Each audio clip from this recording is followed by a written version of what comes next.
Nasusuka na talaga si Idol Raffy Tulfo sa pag-uugaling meron si Robin Padilla. Dito talaga makikita mismo talagang sawsawero siya.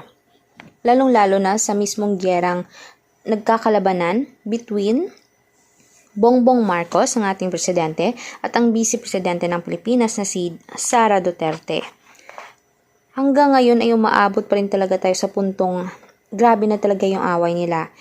Dapat isipin nila na hindi lamang sila ang mapapahamak dyan dahil lahat tayong mga Pinoy ay kasama na rin tayo sa kanilang mga hidwaan at away, mga desisyon na ginagawa nila para sa bansang Pilipinas.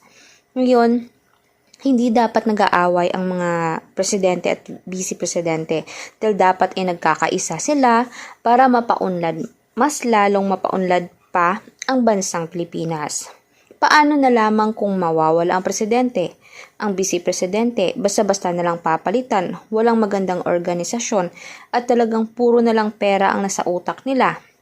Puro na lang kayamanan, paano sila magpapayaman, mas lalong magpaparami ng kanilang mga ari-arian. Dapat naman ay gawa nila ng paraan na sana ay magkaayos na. Ito namang si Senador Robin Padilla, marami talagang galit dito Kasi maliban sa Pogo, ay talagang bastos din naman ang bungangan nito. Marami talagang hindi gusto siya na umupo dahil nag-regret sila doon sa pagluklok nila kay Robin Padilla bilang senador ng Pilipinas.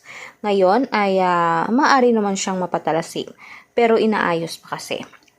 Kaya for more public videos guys, mag-subscribe, i-like at i-share ang ating videos on public. Maraming salamat mga kanetesen.